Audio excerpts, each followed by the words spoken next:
From pushing the AI revolution by founding OpenAI, Tesla Cars Automation, Neuralink, Blindsight, xAI, Grok, and Tesla humanoid robots, to expressing concern on the meaningless future of humanity because of AI, job loss, and ultimate demolition of humanity, to writing a letter to cause an AI winter, including lots of suffering, controversies, determination, beef with federal government, other AI leaders including Zuckerberg and Sam Altman, and misunderstanding by the public and the mainstream media. This is not a normal story. This is the story of nearly 10-year empire of the richest powerful man behind and in front of the AI revolution. This is the true story of Elon Musk's AI empire. You might have a lot of questions of how a kid from South Africa, born in June 1971, ironically 3 years before the first AI winter, came to America to follow the American dreams, and he built an AI empire of nearly $812 billion in the day that I'm recording this video, if we exclude OpenAI because he's not involved there anymore, and we only consider xAI, Neuralink, Tesla, I know, an autonomous car company, but it's not about that. Trust me, Tesla is more than a car company. It's about data, it's about humanoid robots. If we only consider these things, he has built nearly an $812 billion AI empire. As you know, he's the richest man on the planet Earth. Probably he's going to be the first trillionaire ever. But why he needs to be one of the main players, if not the major player, in the AI revolution in the age of 53? Clearly money, it's not important to him. He's on a mission. Period of being involved in the AI revolution. Was he a bad guy? Was he a good guy? Was he anti-humanitarian? Was he humanitarian? Why he started his AI journey? Where his AI empire started from? What does he want to achieve in this AI revolution? I know you are watching this from your home and you have all these questions, same questions as me, and I want to answer all your questions.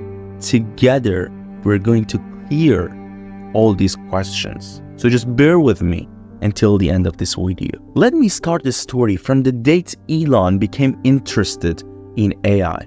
Elon's interest in AI dates back to the early 2000s when he met Demis Hassabis, the video game designer and artificial intelligence researcher who co-founded a company named DeepMind that sought to design computers to learn how to think like humans. He recently won a Nobel Prize in chemistry for decoding the structures of alpha proteins and creating new ones using AI. He's a true believer in good potentials of AI. By the way, DeepMind, the company that he co-founded, was a London-based company exactly where I'm living at the moment.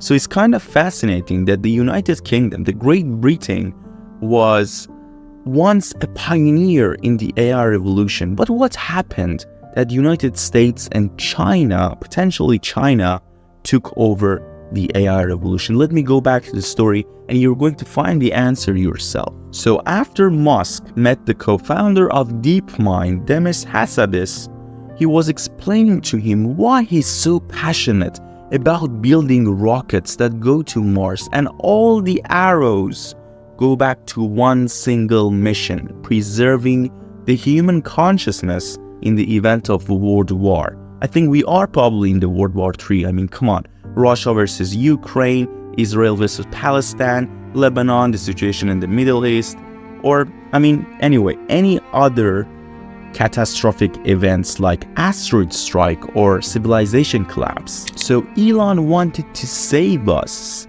from the catastrophic events that I explained before, to save the human consciousness as a small light in the dark universe. However, Elon was missing one probable danger threatening humanity, and DeepMind co-founder reminded him of the lovely rise of super intelligent AI that could surpass mere mortals of humanity and probably decide to dispose of us. That was the moment that the AI safety issues and also the possible danger threatening humanity sparked in Elon's head. So he decided to straight invest $5 million in DeepMind as a way to monitor what it was doing. However, that amount of investment wasn't enough to save the DeepMind, and at the end, it was acquired by Google for nearly $400 million in January 2014. Hell of a deal for Google. I mean, they bought the pioneer in the AI revolution, enabling them to compete with the other AI companies in deep learning. But Elon wasn't really happy about it because his old friend, Larry Page, the co-founder and the CEO at that time of Google, wasn't really concerned about AI safety. They had multiple debates overnight, and even after Larry bought DeepMind, he suggested an AI safety council that Elon called bullshit. But the real debate and the final one that really upset Elon was at his birthday party on 18th of July 2015.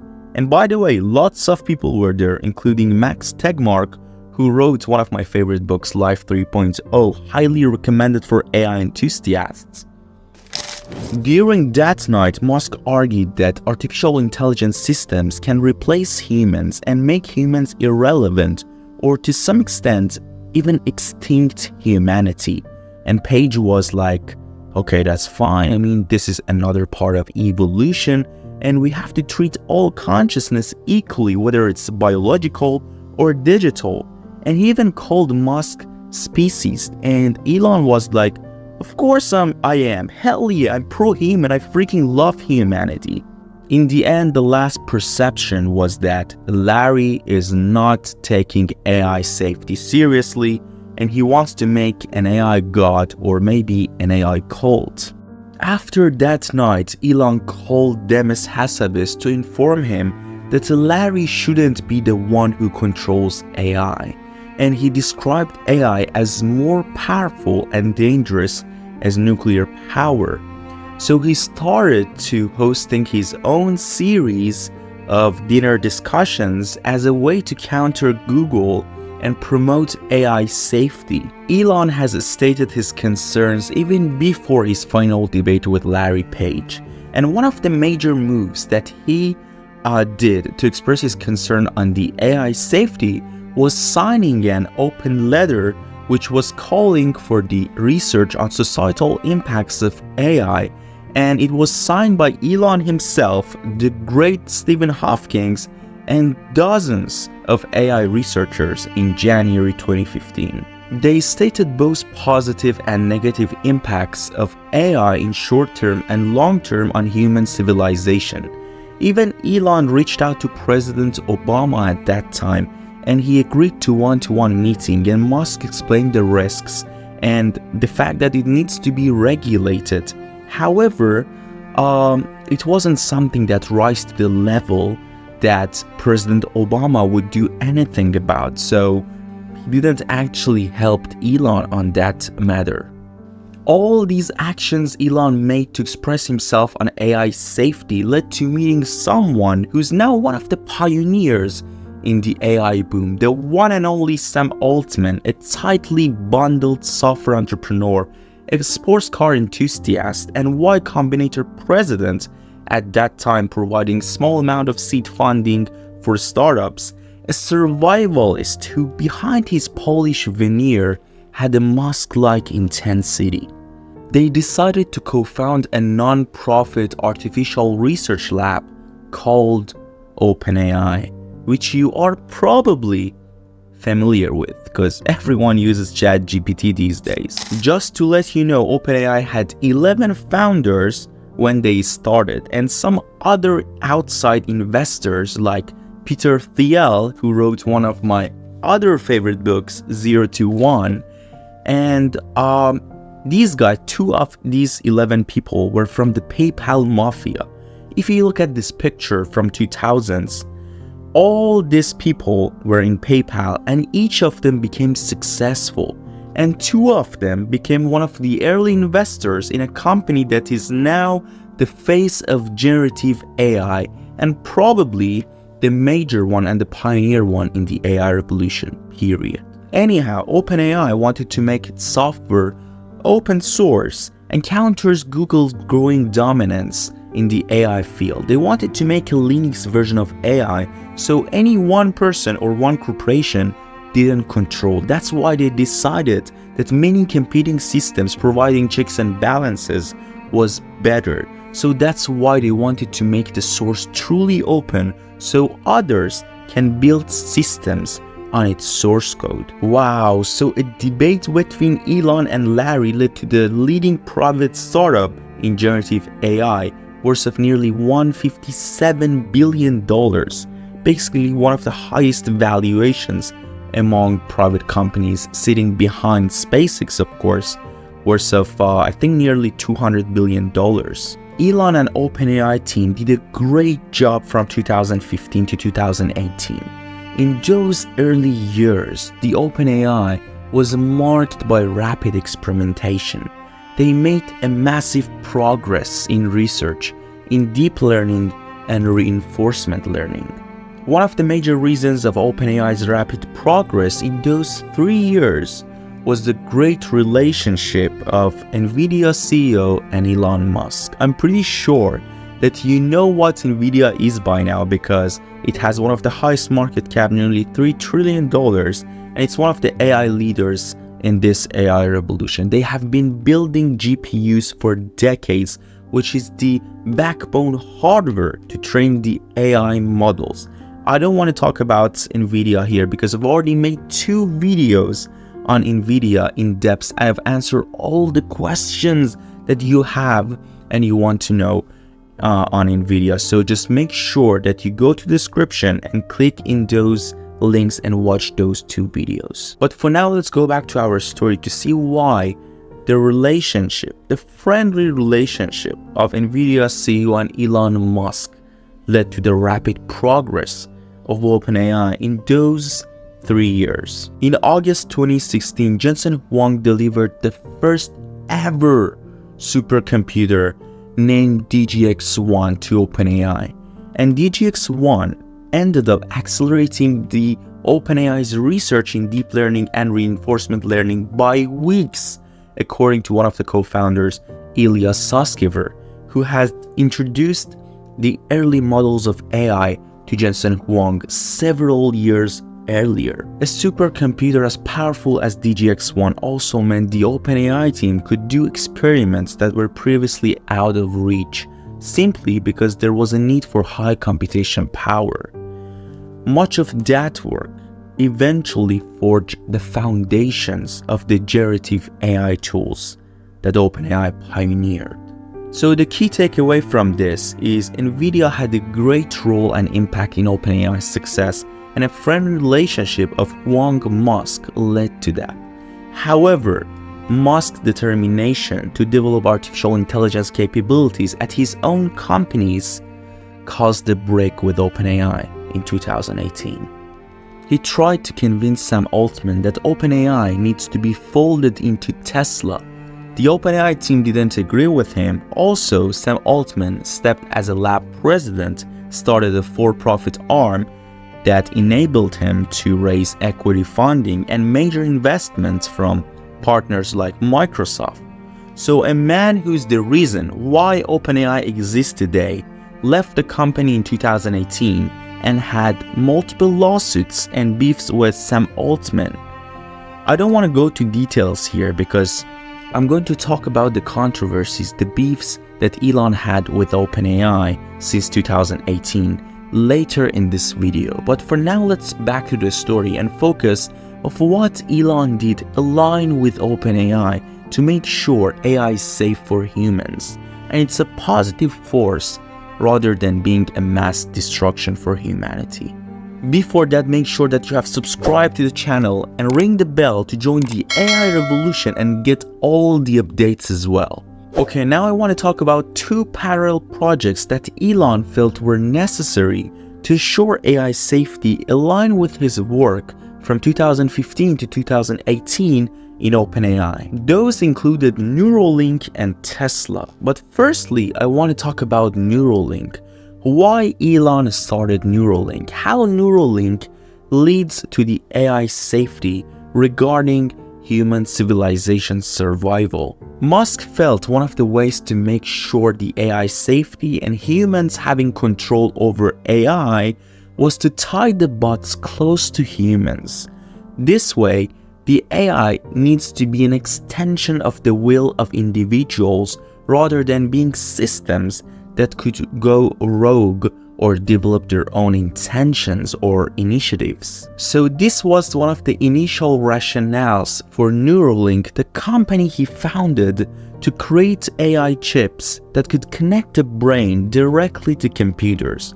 So basically humans could eventually have the AI extension of themselves if they want by 2050, as he explains in the Joe Rogan's podcasts. What are we going to be? Like when? 25 years from now, what are we going to be? Well, assuming civilization is still around, it's looking fragile right now. I think we could have in 25 years probably something. I would think there could be a whole brain interface. A whole brain interface. Something pretty close to that, yeah. How do you define? What do you mean by whole brain interface? Like almost all the neurons are connected to the sort of AI extension of yourself, if you want. AI extension of yourself. Yeah. So it's a brain-computer interface, or BCI, that could initially have kind of medical goals. Like the first product, named Telepathy, could integrate it to the brain skull and enable the patients to execute their thoughts without doing any physical work like writing. The first human trial was a paralyzed man who could play video games just by thinking without doing any physical work. Also, the second product, Blindsight, can help people who are blind or were born blind or have any kind of neurological conditions. And its FDA approval as well in 2024, which is amazing. I mean, imagine building a company with initial aims of curing any neurological conditions of people and helping them to increase their life quality. Also, the ultimate goal of human AI symbiosis, to make sure the AI safety and humans having control over AI and regulate AI to the point that they make sure the AI follow the same initiatives and goals as humans. Also, he recently mentioned that Neuralink chips will be a way for humans to communicate as fast as possible with robots, because robots are going to be faster than humans in communications, and it can cause robots boredom, which we definitely want to avoid. Wow, that's something, Elon. Shout out to you. If you want to discover the truth behind Elon Musk's Neuralink company, you want to know about the examples, the competitors, the trials, the initiatives, the goals, and the future of this incredible company, make sure that you watch this video on my YouTube channel. You're not going to regret this, trust me. If you remember correctly, I was mentioning that Elon was trying to do two parallel projects when he co-founded OpenAI to make sure that AI would be safe for humanity. One of those was Neuralink, I explained. The other one is the one and only popular car company, electric car company. I'm not sure that's the right way to describe it, because it's now building robots and collecting lots of data. Tesla. Ta-da! Elon didn't want Tesla to just be an automaker. He wanted Tesla to be an AI company that can make cars to drive themselves. To do that, AI Tesla team has built an AI supercomputer called Dojo for video recognition and processing and computer vision. The first time that they mentioned Dojo was in 2019, but they made it official in 2021. But what does actually Dojo do?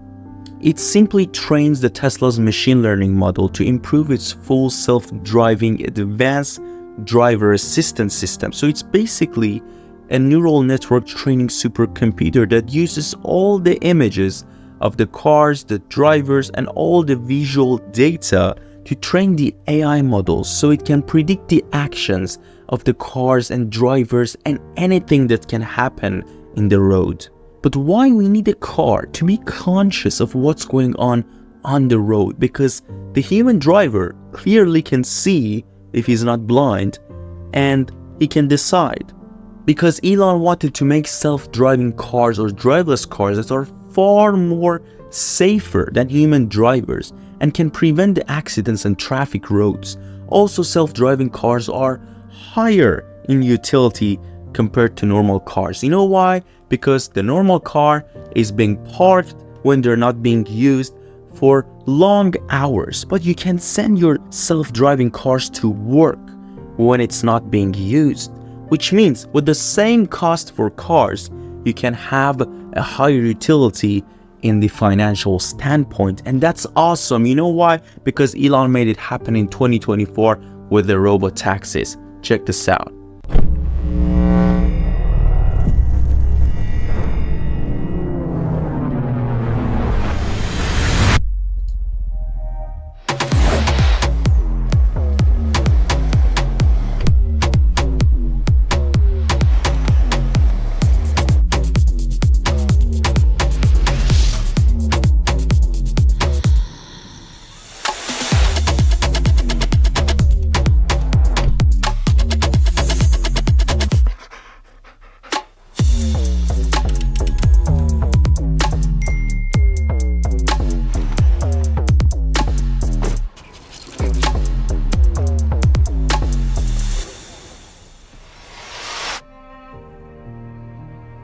Man, that's freaking unbelievable. You know why? Because the charger is even wireless. Check this out.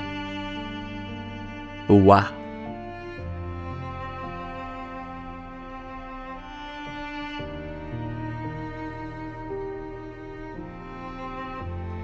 Wow. By the way, did you know you can survive in your normal Tesla cars at the moment, not the self-driving ones?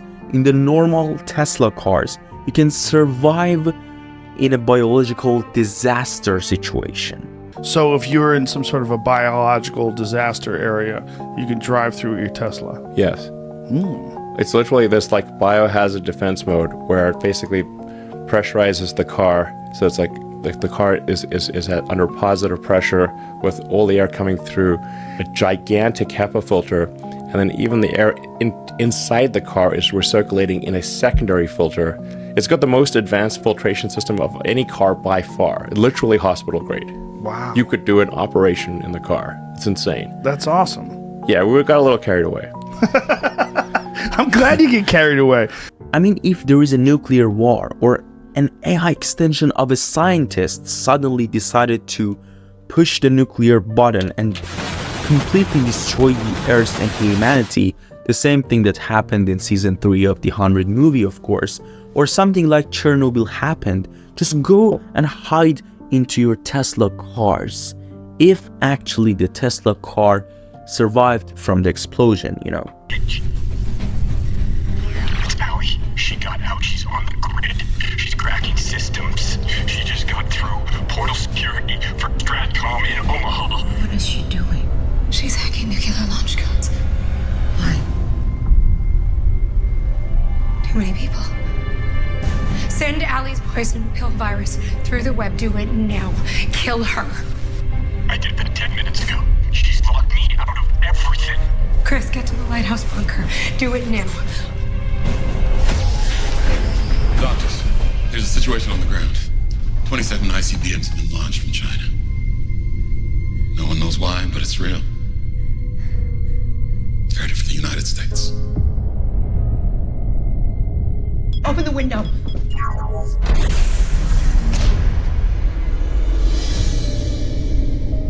I've told the crew to contact their families. If there's anyone you need to talk to. Wow. Imagine the next 5 years, man. My brain can't handle it. Or maybe it can. One of the interesting points to mention is the fact that the supercomputer that made these robotaxis possible was the one and only Dojo. Also, Tesla used a lot of NVIDIA GPUs to train Tesla's AI model. And it's funny because Elon ironically said that it's hard to get as many GPUs as you want from NVIDIA because they are in high demand in the market. And it's obvious because NVIDIA GPU is the backbone hardware to train any AI model in any AI companies like Google, Microsoft, Meta, and of course Tesla. Also, the Tesla team used a custom-built chips inside the Tesla cars, which are specifically designed for neural networks and autonomous cars.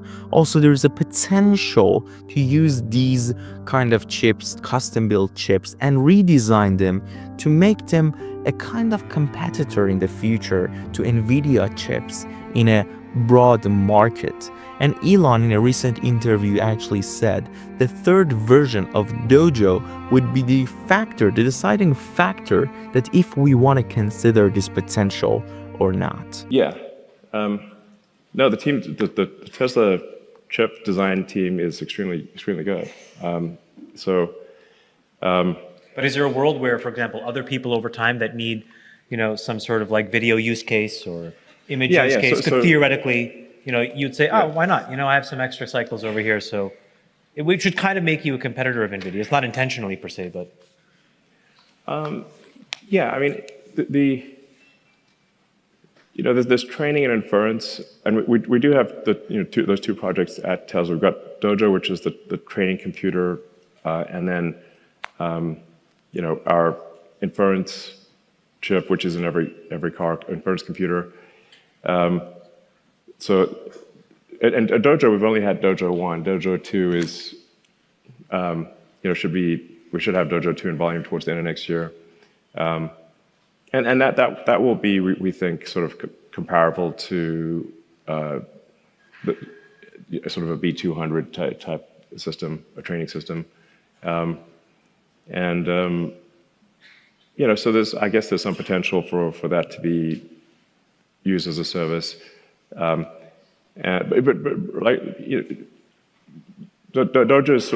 is just kind of like, I mean, I guess I have like some improved confidence in Dojo,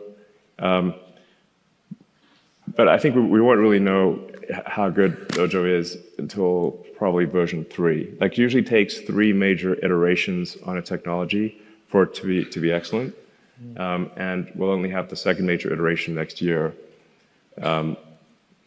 The third iteration, I don't know, maybe late, 26 or something like that.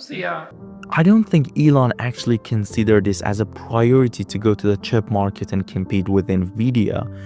I mean, not at this point, but if he does, who can stop him? I mean, he become his own major supplier and he has his own chip for training his AI models. Wow. So now you know one of the major aspects that's why I don't like to call Tesla a simple electric car company. And it's all about self-driving cars and all the AI models used inside them, okay? But the other major aspect is the one and only humanoid robots called Optimus. General purpose robots that can help you with your daily tasks. Elon saw this as a potential to make Tesla a $25 trillion company in the near future. And maybe this is why you have to start buying Tesla stocks for the future and long-term earnings. By the way, not a financial advice, okay? Just saying. He even believes that the ratio of human to robots will exceed 1-to-1 ratio, which basically means for every human in this planet Earth, we will have at least 2 robots. Even in the latest podcast with Lex Fridman, Elon mentioned that the mass production of robots will be billion plus a year, which is much higher than the one for cars, that is only 100 millions a year. And it's obvious because robots will have higher utility than cars. They can do whatever we want them to do. They can be our companion in our day-to-day life.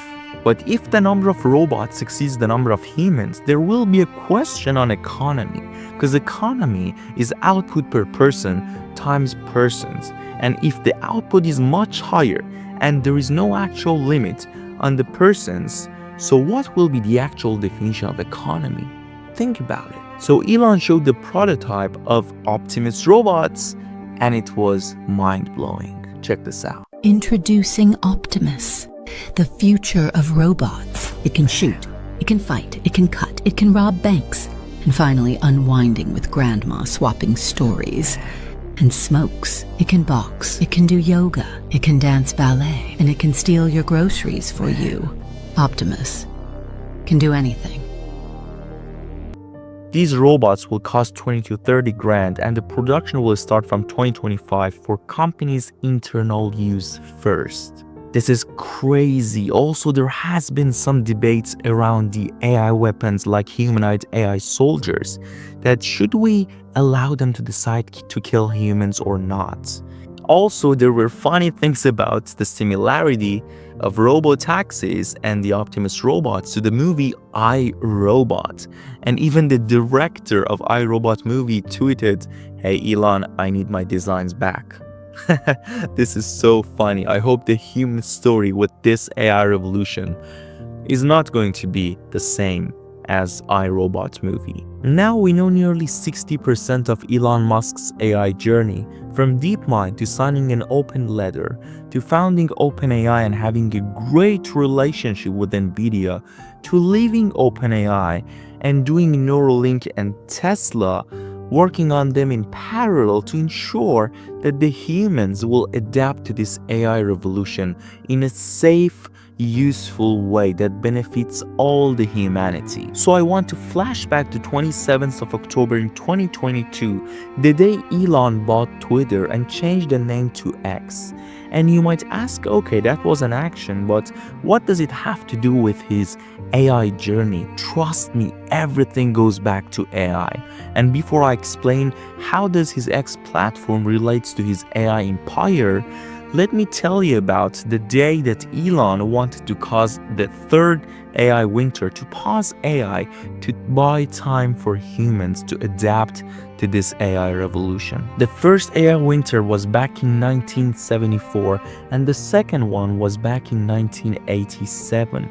I've already made a 100-minute AI documentary on AI history, and I believe it's the most complete AI documentary on YouTube platform at the moment, so make sure you go there and watch the full documentary. Anyway, only 2 weeks after GPT-4 came out, which was groundbreaking, in March 2023, Elon Musk, among other scientists and experts in the AI field like the Apple co-founder Steve Wozniak, Skype co-founder John Tallinn, and the politician Andrew Yang, they signed a pause letter, 6 months pause letter, to avoid training any AI system that is more powerful than GPT-4. The letter cited risks to society, including job elimination, threats to democracy, disinformation, threats to humans having control over civilization, the possibility of AI becoming non-human and outsmarting humans. So the actual reason why Elon Musk signed his pause letter for AI revolution was to buy time for people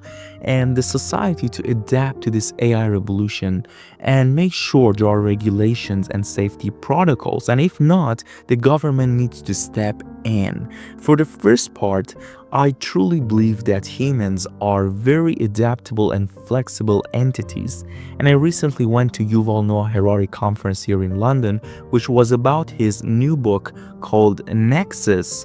And he said the same thing, that humans are very adaptable. However, he was also concerned about AI safety, and he even said he's potentially in the same page as Elon Musk on this issue.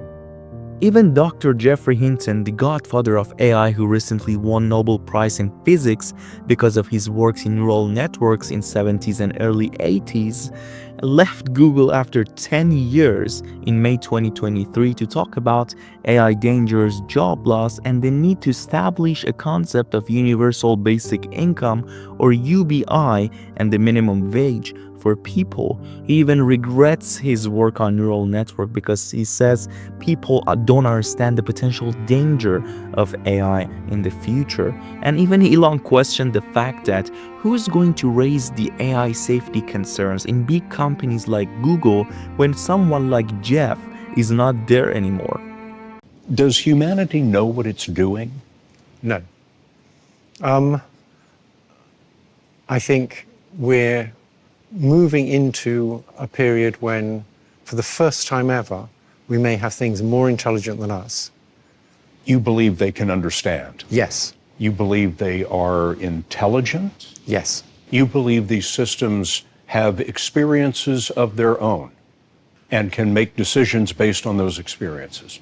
In the same sense as people do, yes. Are they conscious? I think they probably don't have much self-awareness at present. So in that sense, I don't think they're conscious. Will they have self-awareness, consciousness? Oh, yes. I think they will in time. And so human beings will be the second most intelligent beings on the planet. Yeah. And for people every day at home, how can we better mitigate some of those concerns with AI? Is it as simple as, turning off your Google Home or unplugging it for a little bit? No, I don't think there's much that people at home can do.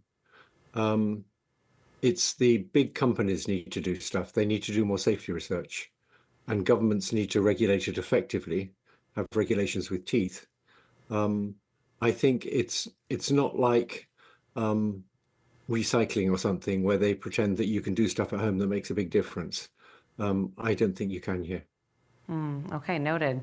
You co-founded. These people are not the only ones who raise the AI safety concerns, because the AI is an inorganic entity evolution which is faster than the organic evolution, which are us, humans. Even the technology's progress is much faster than Moore's law, according to Jensen Huang, the CEO of NVIDIA. Exponential. For everybody here, this is an extraordinary time because in no time in history has computer technology not only moved faster than Moore's law. I mean, Moore's law, for example, over the course of... It's quite funny. It's like Moore's law on steroids. Despite the pause letter, the AI development and advancement continued to grow, and they didn't agree with Elon that, yeah, we need to pause AI for a while. No, we have to go, and we have to go fast to achieve AGI. That's the kind of prospect and the initiative that most Silicon Valley startups and founders have at the moment. So what did Elon do? He founded his own company and named it xAI. In just 4 months, in July 2023. I mean, it's kind of strange to just found a company in just 4 months. So he probably was working on his company while he was trying to cause the third AI winter. Wow. That's a mess. He describes his xAI company as being on a mission to find the true meaning of the universe. He wants to find the reality of this universe by achieving AGI. Not a surprise he wants to die on Mars. I don't know what's the problem with the Earth is. I'm just joking. Of course, he wants to save the human consciousness as a small light in this dark universe. It reminds me of the time when Lex Fridman asked Elon, what would be the first question you ask from AGI? Maybe you or somebody else creates an AGI system and you get to ask her one question. What would that question be?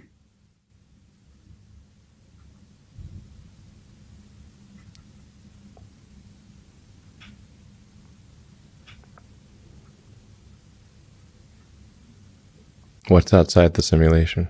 Wow, so he believes there is a simulation and a virtual reality. It reminds me of the time like last week when I went to a business conference and I saw a lovely lady and she asked me, if you were in the Matrix movie, which pill would you choose? The blue one or the red one? And I was like, I would take both. And she was like, what? I was like, yeah, just to see, what happens if you take both pills.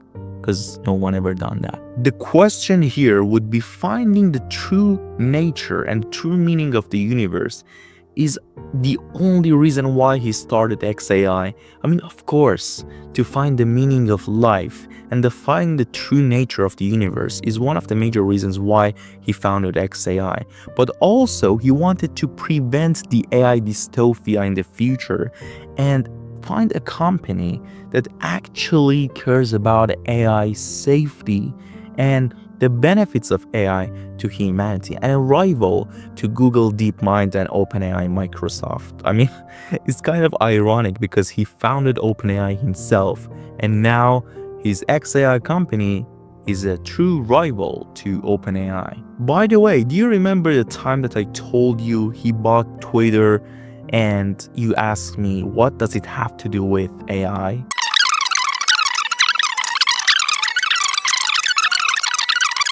On 27th of October in 2022, the day Elon bought Twitter and changed the name to X. And you might ask, okay, that was an action, but what does it have to do with his AI journey? Guess what? Twitter is a real data source where people interact a lot. And Elon just found out, wow, he can use these data to train his new AI model in his new company, xAI. Twitter feed was an incredible source of nearly 1 trillion posts over the years, with 500 million posts adding every day. It was like humanity's hive mind, the most timely data set of real human conversations, trends, news, arguments, debates, and lingos, and it was an amazing ground for training a new chatbot to see how real humans react to its responses. But what Elon had to do to prevent Google and Microsoft from using the same data for training their own AI systems. So he decided to temporarily restrict the amount of comments and the amounts of posts that you can see as a viewer on X platform to prevent Google and Microsoft using all the data and scrap all the data to train their own AI systems. And it's funny because Elon said he didn't buy Twitter for this reason. He bought it for making it a platform of freedom of speech. And of course it's true, but Elon is very genius. I don't think he actually had not thought about this idea of using it as a training data, real data, to train his AI model. I don't know why he named his AI company xAI. Also, I don't know why he changed the Twitter name to X Corp, or maybe I know that because, to prevent taxation, or maybe he still loves his ex. Sorry, Elon, it was a bad joke. So let's back to our timeline. He bought the Twitter, changed the name to X, signed a pause letter on AI Revolution, and then founded xAI. However, he was still concerned about AI safety, so he and others who were also concerned about AI safety decided to go to the first AI Safety Summit in Bletchley Park in the UK, organized by Rishi Sunak, the former Prime Minister of the UK, in the 1st and the 2nd of November 2023. It was once a place of top secret importance. Bletchley Park, where World War II codebreakers decrypted enemy ciphers and helped pave the way for an Allied victory. For the first ever Global AI Safety Summit. We think it right and proper that a conference discussing deployment, development and the ethics of AI is held here. The rapid rise of powerful artificial intelligence is considered by many of the greatest thinkers of our age.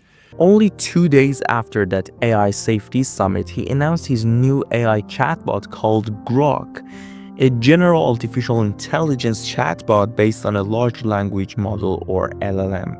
What are the criteria that differentiates Grok from other chatbots like GPT and Gemini? Because I've already compared GPT-4o and Gemini 1.5 in my video, but what makes Grok special?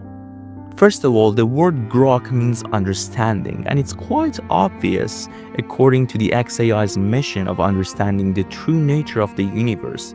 However, what makes Grok special is that Elon used to call Grok a truth-seeking GPT because it's not woke and there is no political agenda forced into the AI model. It reminds me of the time when people were asking ChatGPT to tell good things about Biden and good characteristics about Trump, and ChatGPT was like, I'm not sure about Trump, but yes, there are good characteristics about Biden.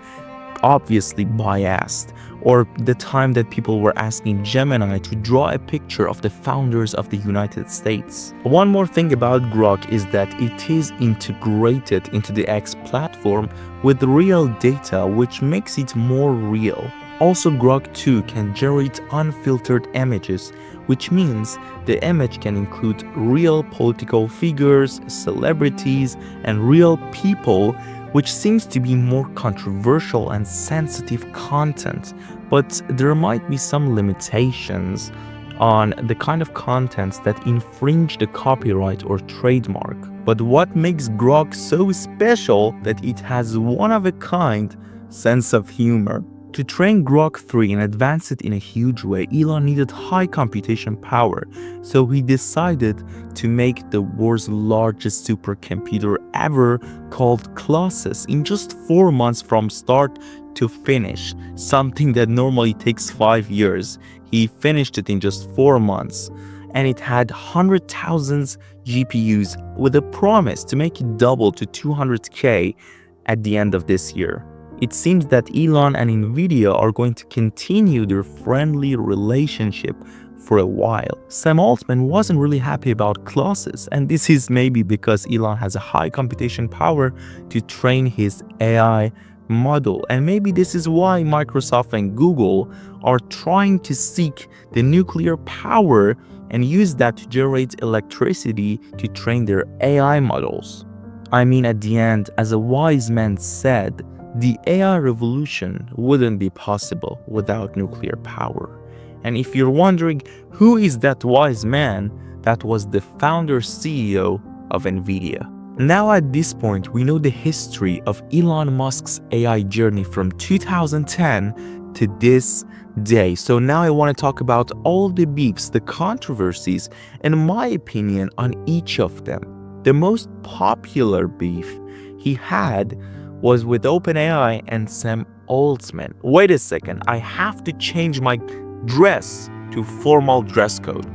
Okay, we're back. So the question is, why Elon became the rival of the company he founded himself? Why he left OpenAI? What happened? They were friends, but they became a rival, Elon and Sam Altman. So first of all, Elon wanted Tesla to acquire OpenAI so Tesla can achieve AGI among all other AI companies. So basically, the board members and of course Sam Altman didn't agree with him. That's why Elon left in 2018. Introducing Optimus, the future of robots. It can shoot, it can fight, it can cut, it can rob banks. And finally unwinding with grandma, swapping stories. And smokes. It can box. It can do yoga. It can dance ballet. And it can steal your groceries for you. Optimus can do anything. But the actual beef started from 2019 when Sam Altman and OpenAI decided to go from non-profit to capped profit. And they raised a lot of money from their main investor, Microsoft, since then. But what does that mean? If you look at the structures of OpenAI, you can see there is still a non-profit board members in charge and in control of all the decisions OpenAI makes.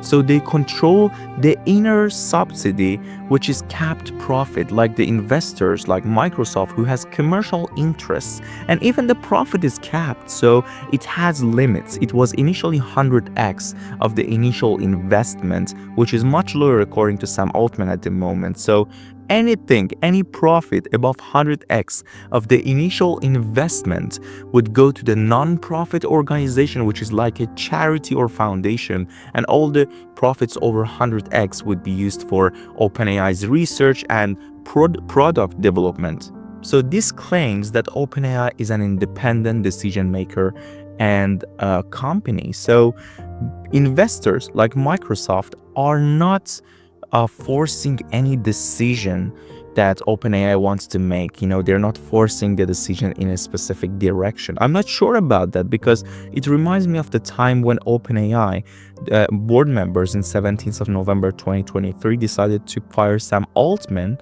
and people like Leah Sutskever was part of that decision to fire Sam Altman because he wasn't communicating with the board members. Like the board members didn't inform about the ChatGPT. They found about it on X platform after ChatGPT, got released. So that was funny. But the fact that the Microsoft pushed OpenAI board member to hire Sam Altman back in a week, and they changed the whole board member and the chairman, and that needs a lot of power. So I'm not sure if Microsoft is not part of the decisions that OpenAI makes, or at least it is now the part of the decisions that OpenAI makes. Also, Microsoft has 49% ownership of OpenAI's equity, so they're not the majority shareholders, but they are pushing that to be the majority shareholders and, probably the final decision maker in OpenAI. However, all the capped profit deals are pre-AGI, so they're not going to use AGI to make profit. All the deals, like with investors like Microsoft, who has commercial interests, are pre-AGI. However, I know you have the same question. Why Sam Altman decided to make a non-profit organization and turn it to capped profit? And the non-profit is like in voting control, lets us make a bunch of non-standard decisions, can cancel equity, can do a whole bunch of other things, can let us merge with another org, protects us from making decisions that are not in any shareholders' interest. So I think it's a structure that has been important to a lot of the decisions we've made. What went into that decision process for taking a leap from non-profit to capped for-profit? What are the pros and cons you were deciding at the time? I mean, this was 2019. It was really to do what we needed to go do. We had tried and failed enough to raise the money as a nonprofit. We didn't see a path forward there. So we needed some of the benefits of capitalism, but not too much. I remember at the time someone said, as a nonprofit, not enough will happen. As a for-profit, too much will happen. So he wanted high computation power and he needed to raise money. It was hard to raise money as a non-profit organization. And that's why he decided to go from non-profit to capped profit. And the structures of OpenAI is very unique. Maybe it's the first one among all the companies to has a capped profit structure. And Sam Altman says, yes, OpenAI is unique because AI is not a normal technology, nor OpenAI a normal company. Also, he decided to make the sources closed, which is ironic. I mean, the name of the company is OpenAI, and now the source is completely closed. So the codes are not freely available for the public to use and, build their own systems.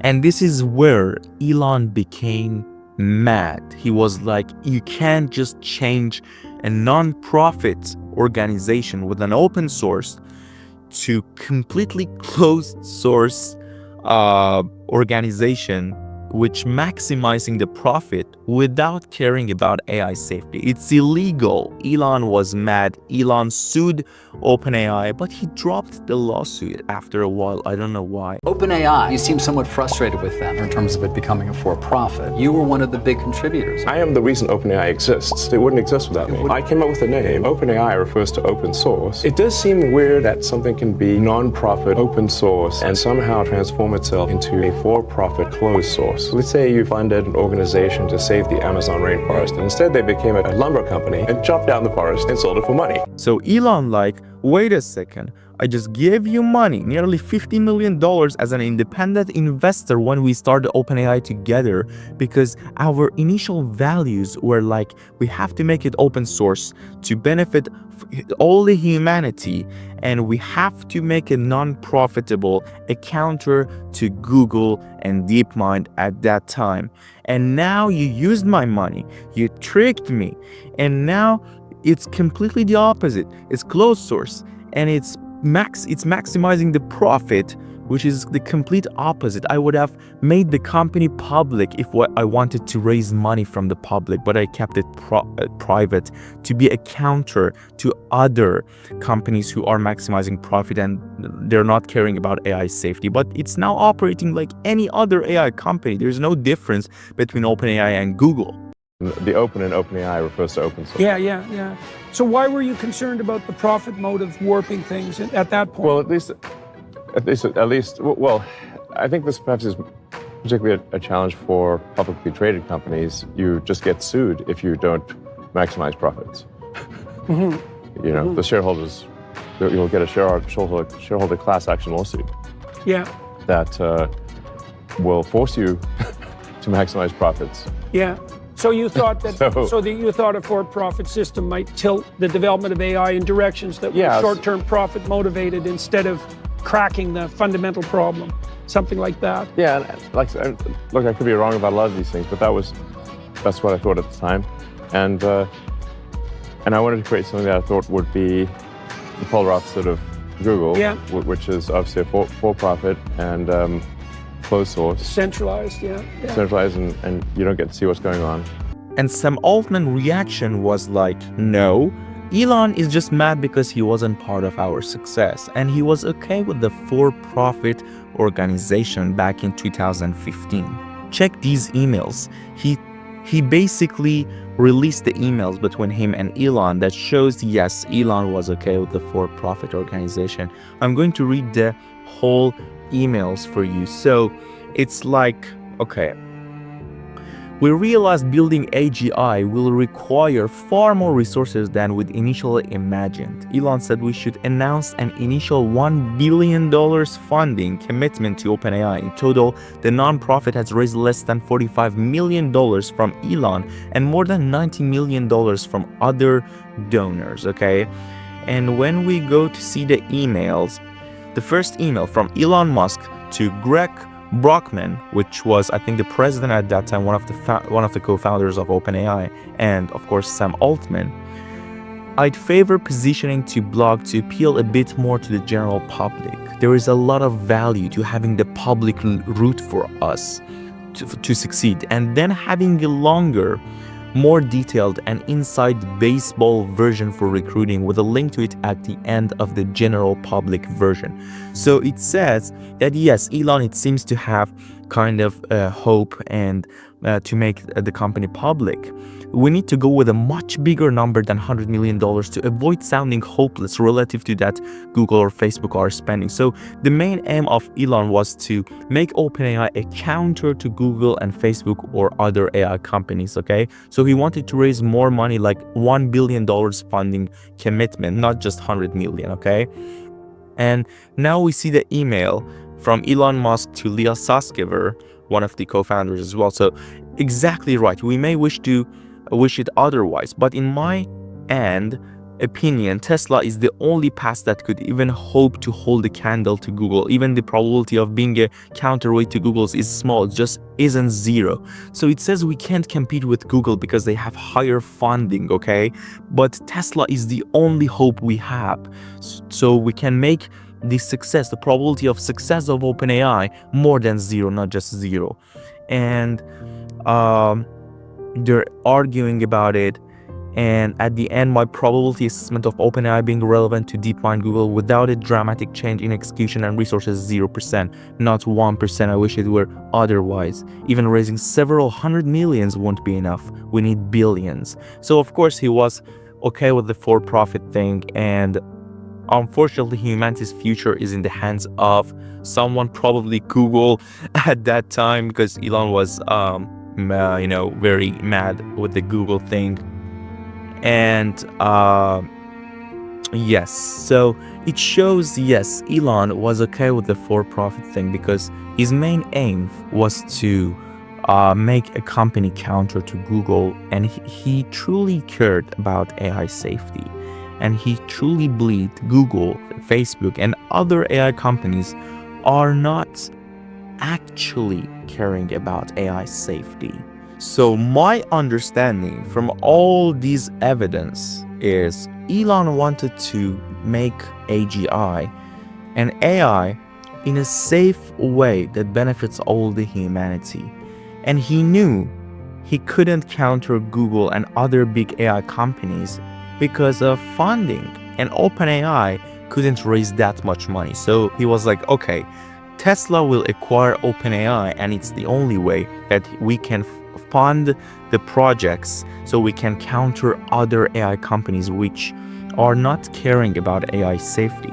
But Sam Altman and the board members were like, no, we're not going to be in your shelter. We want to be independent. And Elon was like, oh man, I don't have time for these power plays in the AI revolution. I have to make AGI fast, and I have to make the AI in the right direction that benefits all the humanity. So wish you luck, guys, but I'm going to do it myself.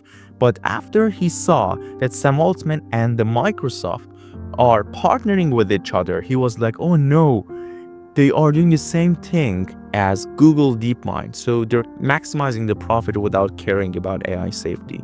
And he was also, Elon is a competitor guy, so he was like, no, I'm not going to stay behind, and I'm not going to let you have the control over AI because you're dangerous, you're maximizing profit. How concerned is Sam Altman about annihilation, do you think? I think in reality he's not concerned about it. I don't trust OpenAI. I started that company as a non-profit open source. I named a company, OpenAI, as an open source, and it is now extremely closed source and maximizing profit. Well, but Sam Altman got rich, though, didn't he? At various points he's claimed not to be getting rich, but he's claimed many things that were false. Now apparently he's going to get $10 billion of stock or something like that. I don't trust Sam Altman at it, and I don't think we want to have the most powerful AI in the world controlled by someone who is not trustworthy. So Elon doesn't trust Sam Altman the same way he didn't trust Larry Page at Google. And the Sam Altman reaction to AI safety was like this. I think he really cares about AI safety a lot. And I think that's where it's coming from a good place. And he just we have differences of opinion on some parts, but I think we both care about that. And he wants to make sure we have the world have the. Most of the people who say they're really worried about AI safety just seem to spend their days on Twitter saying they're really worried about AI safety or, any number of other things. There are people who are very worried about AI safety and doing great technical work there. But we need a lot more of them. We're certainly shifting a lot more effort inside, a lot more technical people inside OpenAI to work on that. But what the world needs is not more AI safety people who post on Twitter and write long philosophical diatribes. It needs more people who are going to do the technical work to make these systems safe and reliably aligned. And I think that's happening. It'll be a combination of people that good ML researchers shifting their focus and new people coming into the field. So you might ask, okay, I understand Elon, cares a lot about AI safety, but why we have to trust Elon? Why we have to trust Elon and xAI instead of Google, DeepMind, Microsoft, OpenAI? Why? We have the choice of being a spectator or a participant. But that's life, man. I think if we're a participant, we've got a better chance, hopefully, of steering AI in a direction that is beneficial to humanity. Okay, so why do you trust yourself on that front? That's an important question, right? I don't trust myself entirely. Fair enough, okay. Yeah. But the excuse that something is happening is not a rationale for participating in it. But then your next take is, we have the chance to do this properly, let's say, as maybe opposed better. to... Okay. Just pull it from a moral standpoint, we really just need to think that maybe we've got a chance of it being better to some degree than what others are doing. So at this point, with everything we explained and we saw the evidence and we heard both parties, I'm neutral on both Elon and Sam Altman. But wait a second. I think 3 weeks ago, OpenAI did the highest fundraising ever in Silicon Valley. OpenAI raising $6.6 billion in the latest funding round. The startup behind ChatGPT, now valued where it was funded at $157 billion. OpenAI didn't name the investors that were part of that new round, but we are told it was led by Thrive Capital. Microsoft, NVIDIA, SoftBank, and others also taking part. Joining us now to talk about the company's plan. And they now changed from capped profit to benefit corporations. So they're now maximizing the profit. They're all... Hey, David. Yeah, a lot happening with OpenAI in the last 24 hours. It right now is in the process of pivoting from being a nonprofit to what's known as a benefit corporation. This is according... For profit. They're like, we are for profit, but we have to benefit the environment and the society in a legal way. So the nonprofit board members are not in charge anymore. Then the main board members will be for-profit members. And Sam Altman, who, seemingly didn't have any kind of ownership and equity in OpenAI, is going to get like 7% equity, which is nearly like $10 billion. But he said he denied it. He said, no, I'm not going to have ownership because I just love this job and I love what I'm doing, but we can't be sure about it. Some people say, okay, OpenAI is now a benefit corporation. So it's for profit, but legally it has to benefit the society and the environment. And it has the same structures as xAI, which is, the Elon's company. So you're like, okay, they're both the same. They have both, the same structures. Why there needs to be any kind of, disagreement or any kind of, leaning towards like OpenAI or xAI. And I'm like, okay, I trust a true capitalist who's transparent about his ideas from day one. And I rather to talk to him and vote for him rather than someone who's a dishonest altruist who goes from non-profit, completely non-profit, to maximizing profit. And by the way, from 11 co-founders in OpenAI, only 2 remained in the company, and one of them is Sam Altman. So the turnover rate for executives, because everyone's leaving, the CTO Mira Murati left, Leah Sutskever left, and Leah Sutskever even opened another startup. He opened a startup called Safe Superintelligence AI, or SSI, which truly cares about AI safety, an AGI that is safe. And Leah Sutskever, the CTO of the OpenAI, left the company, I think, months ago, and she's now trying to raise funds for her own startup. So everyone, like the turnover rate, the executive turnover rate for OpenAI is so high, and everyone who's leaving OpenAI are saying something about AI safety. And from the 11 co-founders, the original 11 co-founders, only 2 left, and Sam Altman is one of them. So it's now kind of strange. Like, it questions the fact that, does Sam Altman actually care about AI safety, or he's just saying it because it's a good thing to say in press and media? So my final thought on OpenAI's controversy would be, I think Sam Altman actually cares about AI safety, and I don't think that he actually wants to destroy the humanity and the all mankind because he likes to not care about AI safety. No, that's not the fact. But when you have high executive turnovers and 9 co-founders leave your company, and everyone who's leaving the company is talking about AI safety, and then you're maximizing profit, you decide that you need high computation power to stay ahead of the game among all the other AI companies like Google, DeepMind, and Meta. And you're maximizing profit, and you go from non-profit organization and open source to closed source, maximizing profit. You unwillingly, so just hear me out, you unwillingly and unconsciously going to care less about the short-term effect of AI, and you just want to achieve the AGI. I know you're tech optimistic and optimistic with plan. You're participating in this thing, in this field, and you've done a great job. But man, when you want to achieve something as fast as possible, unwillingly, I'm repeating myself, unwillingly and unconsciously, you're going to care less about the short-term effect. As Sam Altman said, it's not going to be completely positive, but it can be net positive. So that's all I have to say. Now I want to look at the other controversies and all other beefs Elon had, but first I have to change my clothes, so Avada Kedavra!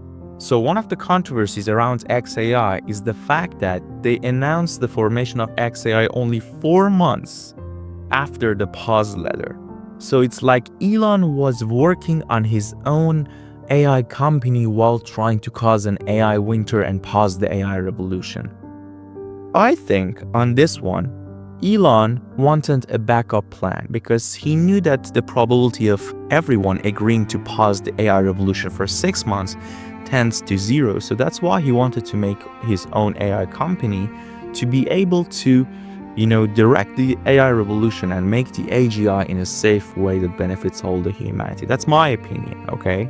Also, he's a competitor, so he just wants to stay ahead in the game. There are also some controversies that Grok is integrated into X platform and it uses all your posts and your information to train Grok versions and Grok updates. Yes, it uses your, data, your posts, but you have the permission to go to your X account and not allow Grok to use your data. And that's all matters. You have the permission to not allow Grok to use your data for training the future updates of the chatbot. Also, Elon encouraged users to double check the information on Grok because there might be some, false information or misinformation.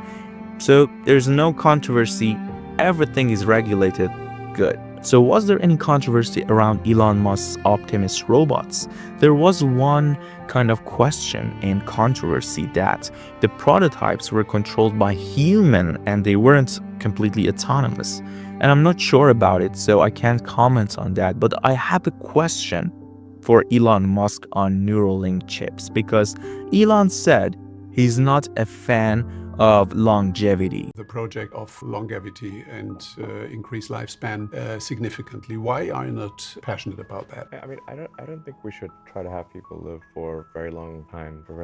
It would cause ossification of society because the truth is, most people don't change their mind; they just die. And so, if they don't die, they will be stuck with old ideas and society won't advance. But with Neuralink, eventually you increase the lifespan. It seems that in short term, you're not going to increase the lifespan, you're going to increase the quality of time, not the quantity. But if you actually look at it, you are going to increase the quantity in a long term because you're going to cure any dysfunctionality with brain over time. So I'm not a fan of longevity because I think it leads to ossification of ideas, same as, Elon. So, Elon, if you're watching this, please answer me because I have this question for a while. Is longevity a side effect and a price that we have to pay for achieving something, high and better from, Neuralink, or is it something that you're actually voting for? So please answer me if you're watching this, Elon. The last kind of questions people have around Elon, that why Elon likes private companies. Even he wanted to make Tesla private again back in 2018. And the answer would be because he doesn't like regulations. Also, he doesn't like to sacrifice, the long-term plan and goals for short-term profits. And when you're a public company, you have to maximize profit, otherwise you're going to be sued by shareholders. So what's final opinion that Elon has on the AI revolution? He thinks 80% is going to be a life of prosperity, abundance of goods and services. The price and the costs of goods and services tend to zero. You can have anything you want unless it's something that is defined artificially scarce like artwork. However, 20% is going to be annihilation and demolition of humanity. So he's optimistic about his plan and the AI revolution. However, the bad part is in the world that AI can do anything, how we can find the meaning. Beat the Turing test. So there's, I think actually, the good future of AI is one of immense prosperity, where there is an age of abundance, no shortage of goods and services. Everyone can have whatever they want, except for things we artificially define to be scarce, like some special artwork. But anything that is a manufactured good or provided service will, I think, with the advent of AI plus robotics, that the cost of goods and services will trend to zero. Like, I'm not saying it'll be actually zero, but it'll be, everyone will be able to have anything they want. Mm-hmm. That's the good future. Of course, and in my view, that's probably 80% likely. So look on the bright side. Only 20%. 20% probably of annihilation. It's nothing. Is the 20% like, what does that look like? I don't know, man. I mean, frankly, I do have to engage in some degree of deliberate suspension of disbelief with respect to AI in order to sleep well, and even then, because I think the actual issue, the most likely issue, is like, well, how do we find meaning in a world where AI can do everything we can do, but better? That is perhaps the bigger challenge. Although, at this point, I know more and more people who are retired, and they seem to enjoy that life. So, but I think that maybe there'll be some crisis of meaning, because the computer can do everything you can do, but better. So maybe that'll be a challenge. But really. So after all these things I explained, and we went through the Elon Musk's AI journey, I want to say why I call this Elon's AI empire. Because when you hear about all of these things, you might say these are not connected, like XAI, Neuralink, Tesla, SpaceX. But if you actually think about it, it's all connected. And it's all connected to achieving a single mission: to first save humanity from extinction by expanding consciousness in the universe, by making humanity multiplanetary. This is where SpaceX comes in. And then save humans from annihilation by human-AI symbiosis. This is where Neuralink and Tesla Optimus robots comes. Because in the near future, for this AI-human symbiosis to happen, humans and AI need to merge both physically and neurologically. The neurological part comes from Neuralink chip, and the physical part comes from Optimus robot's body part, which can replace the human body parts like arms, legs, and they will be controlled by the Neuralink chip. You have this cyborg, which includes both mechanical and biological parts, and this cyborg is using autonomous Tesla cars or flying to space to explore by SpaceX rockets. So he wants to save humanity, and the ultimate aim is to find the meaning of the universe. And it comes from his childhood, when he started reading philosophical and religious books to find the meaning of life. And then he became interested in physics and the universe to find the meaning of life. And then he found out that AI can help us find the meaning of life. So we have to develop AGI, whole saving humanity, for the day that we finally find the meaning of life. I'm culturally Christian. I grew up Christian. I mean, I was Anglican, was baptized, went to Sunday school. Maybe this will make me even more amused, but I have trouble sort of believing all these stories, these religious stories, but obviously a lot of people do. Do you believe there's a power higher than people? Yeah. I mean, I think there's a lot we don't know. We don't know, why does reality exist? Where did it come from? Where are the aliens? Wow, so now that's all connected. That all makes sense. So he wants to use AGI to find the true meaning of the universe or life. Or maybe he's trying to find the right question to ask, because the solution and the answer to anything is the universe. We have to just find the right question to ask. And he thinks if we actually build a maximized truth-seeking AGI, it's not going to demolish humanity, because human beings are the interesting part of this universe. To be honest, I love Elon Musk, and I think he's in a good mission. He's in a right path. He's definitely a humanitarian. Sometimes I don't know why people look at Elon as only like a businessman. Of course, the profit comes after you care about the people, the product, and you have a great mission. But he is not a businessman in the first place. He's a technologist, he's an engineer, he's a humanitarian. I don't know why he receives that much hate comments in the videos, even my videos. And Elon reminds me of my favorite Avenger, Tony Stark, the Iron Man. But of course I like Captain America and Thor as well. And at the end, I have to say, in this AI revolution, you can't even trust yourself completely. So you have to be wise. You have to ask questions. So leave a comment on what's going to be the next move Elon is going to have in this AI revolution. What's the next chess move he's going to have in his AI empire. Do you think he's a good person? Do you agree with me if he's a humanitarian and he cares about AI safety or not?